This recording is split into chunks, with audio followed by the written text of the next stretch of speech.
Hello, and welcome to this video where we will be continuing our conversation on quantum mechanics.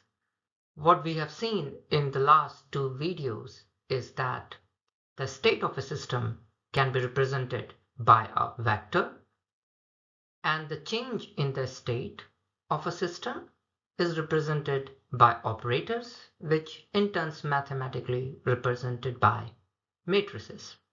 What we're going to see in this video is an example of Boolean system, a Boolean deterministic system. And how does it represent it? It is represented by vertices which are only allowed to hold one of the two values, either 0 or a 1. For example, what you see on the screen is orange is represented by value 1 and the blue is represented by value 0. It is to be noted that since the system is Boolean, only one of the values, either 0 or 1, is allowed to be on the vertices. So in this case, what we see is that we only have one orange and 3 blues. In terms of representing this system, what we have seen in the previous videos that we can write an extended vector notation, which is given on the screen in terms of coefficient and the vector component, the dimension that it represents, for example, A, B, C, and D. However, writing this way is very laborious, and therefore we have also seen that representing the vectors in terms of its coefficient, it's much more easier. So what you see on the screen here is that the vector x is now represented by its coefficient a, b, c, and d, which represents orthogonal components of each of the dimension that the vector is composed of. Now, it is to be noted that for this Boolean system, the vector x should be L0 normalized. What does it mean? If you recall from our previous videos, it means that there has to be only one non-zero value and the rest has to be 0. That is what L0 normalized means.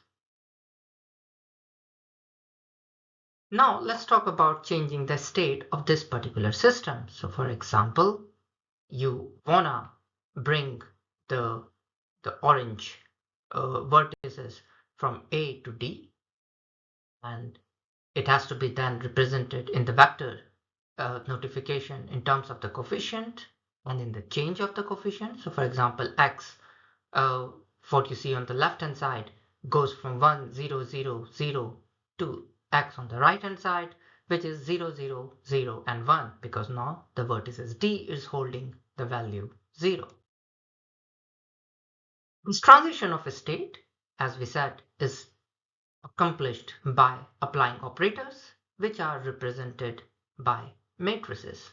So for example, here we have in matrices represented by A, which when applied on the initial vector having an orange value or having the value of 1 on A, will move the value to D. Now, at the time t0, when we have started or we have commenced the change in the state from the initial position at time t, where the vertices a, suppose where the vertices a has the value 0 as represented at t equal to 0, which is also L0 normalized as we have seen before, it has now moved to a system where the value vertices D should have a value 0. And this can be achieved by applying the operator or the matrices, and you can do the step-by-step movements from A to B to C and to D. At any given point of time, the output vector still have to maintain the L0 normalized state, because as we have said before, it is a Boolean deterministic system, which means only one only the vertices should only have one value, either 0 or 1. If you repeat this process from t0 to t1 and from t1 to t2, you will realize that this transition can also be achieved in another mathematically convenient way, and that is, instead of taking a step-by-step approach, you can multiply the matrices or operator twice, so A square, and still achieve the same results of moving from A to D, moving the orange vertices from A to D. What this teaches us is that the vectors started as L0 normalized. All the column of the matrices are L0 normalized, so you only see one non-zero value and everything else is 0. Vector dimensions are conserved, so if they were L0 before, they were still L0 after the operation of matrices. And this happened because the matrix A, as you have seen before, is a square matrix. And if you want to know about what is a square matrix, please do watch the video on the linear algebra that we have published about 3-4 weeks ago.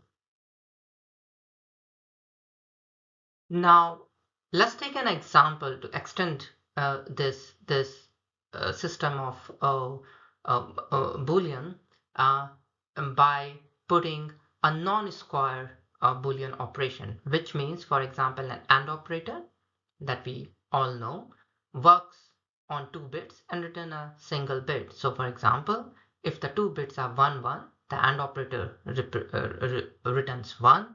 If either of the bit is 0 and the other is 1, then it returns 0. If the both bits are 0, then it returns 0. This is the standard table for AND operator.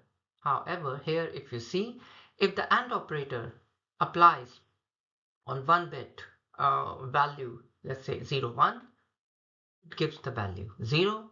But when it gives applied on value of 1, 1, it gives a value of 1. But this is non-squared and it has a very important meaning.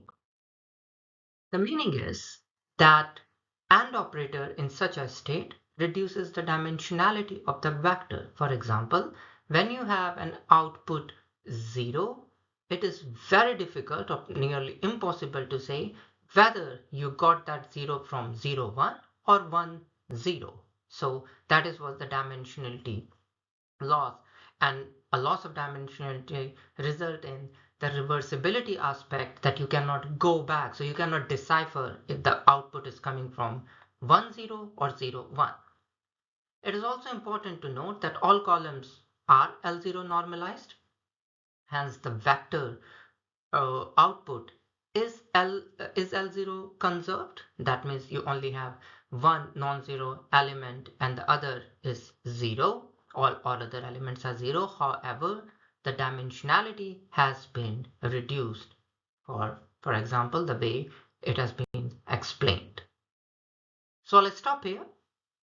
Thanks for watching, and I'll see you in the next video.